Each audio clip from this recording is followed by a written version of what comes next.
Sweet potato சாப்பிட்ருக்கீங்களா? இதை நம்ம வீட்டிலே வளர்க்கலான்னு உங்களுக்கு தெரியுமா? நம்ம ஸ்வீட் பொட்டேட்டோ பிளான்ட் வளர்த்தோன்னா அதுக்கு ஈல்டு காலம் ரொம்பவே கம்மியாக இருக்கும். கம்மியான நாளில் நிறைய லாபம் கிடைக்கும்.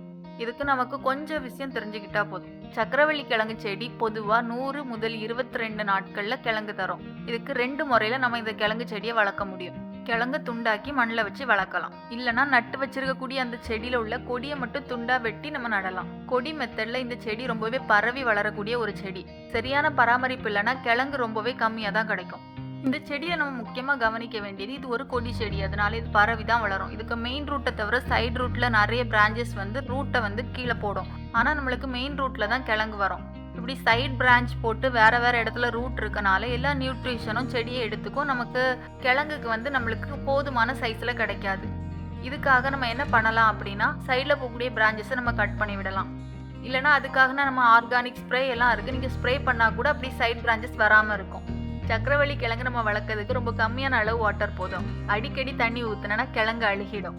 வாரத்துக்கு 2 இல்லைன்னா 3 தடவை மட்டுமே தண்ணி விட்டா போதும்.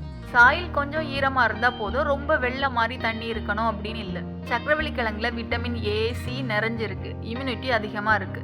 அயன், கால்சியம் இருக்கனால எலும்புக்கும் ஆரோக்கியம். ஃபைபர் அதிகமா இருக்கனால செரிமானத்துக்கு நல்லது. பிளட் ப்ரெஷரை கூட கண்ட்ரோல் பண்ணுது.